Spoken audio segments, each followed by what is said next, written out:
Leviticus chapter 11.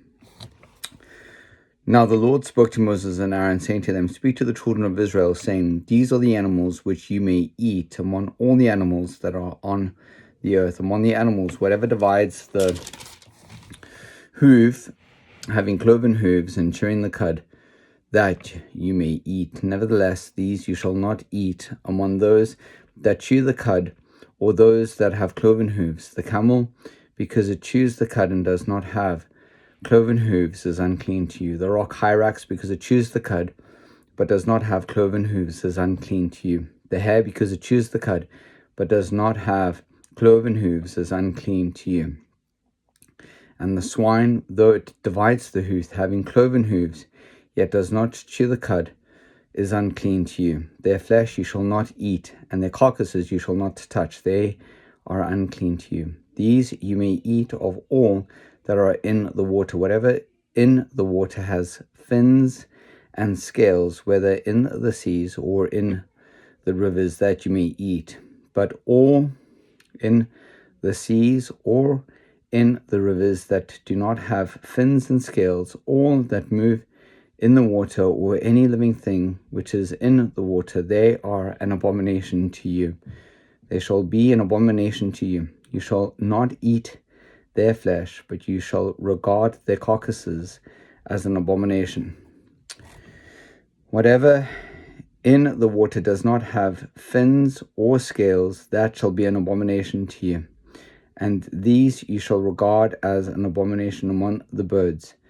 They shall not be eaten. They are an abomination. The eagle, the vulture, the buzzard, the kite, and the falcon after its kind, every raven after its kind, the ostrich, the short-eared owl, the seagull, and the hawk after its kind, the little owl, the fish owl, and the screech owl, the white owl, the jackdaw, and the carrion vulture, the stork, the heron after its kind, the hoopoe, and the bat.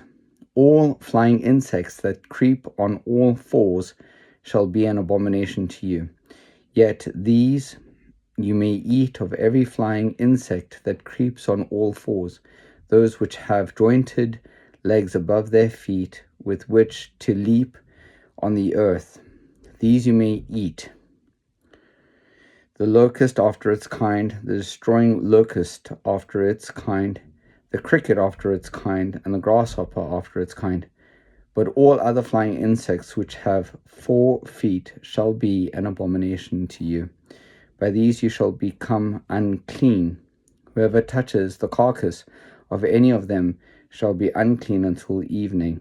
Whoever carries part of the carcass of any of them shall wash his clothes and be unclean until evening. The carcass of any animal which divides the foot, but is not cloven hoofed,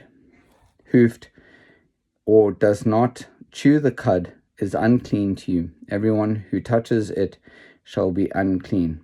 And whatever goes on its paws among all kinds of animals that go on all fours, those are unclean to you. Whoever touches any such carcass shall be unclean until evening. Whoever carries any such carcass shall wash his clothes and be unclean until evening. It is unclean to you.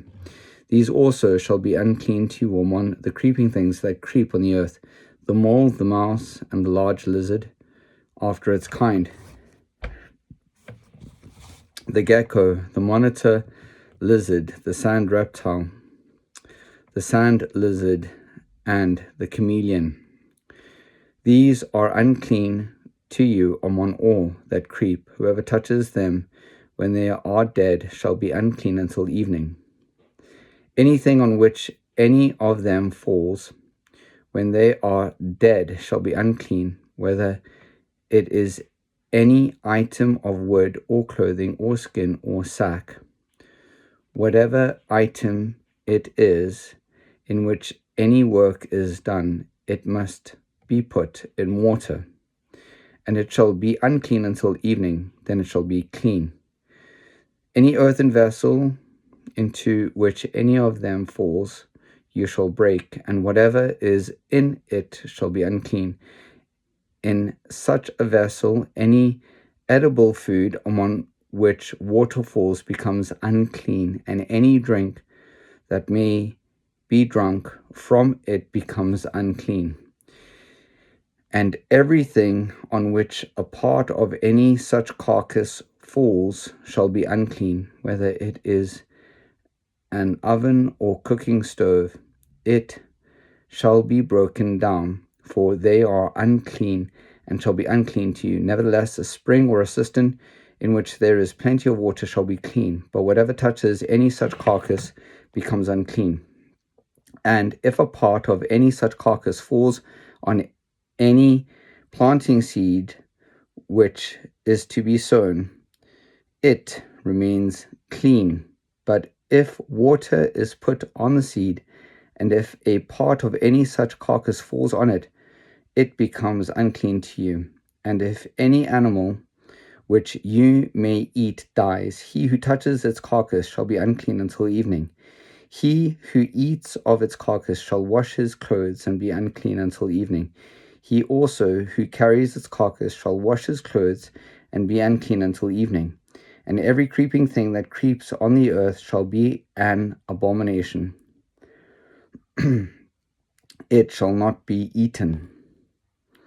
Whatever crawls on its belly, whatever goes on all fours, or whatever has many feet among all creeping things that creep on the earth, these you shall not eat, for they are an abomination. You shall not make yourselves abominable with any creeping thing that creeps, nor shall you make yourselves unclean with them, lest you be defiled by them. For I am the Lord your God. You shall therefore consecrate yourselves, and you shall be holy, for I am holy. Neither shall you defile yourselves with any creeping thing that creeps on the earth. For I am the Lord who brings you up out of the land of Egypt to be your God. You shall therefore be holy, for I am holy. This is the law of the animals and the birds and every living creature that moves in the waters, and of every creature that creeps on the earth, to distinguish between the unclean and the clean, and between the animal that may be eaten and the animal that may not be eaten.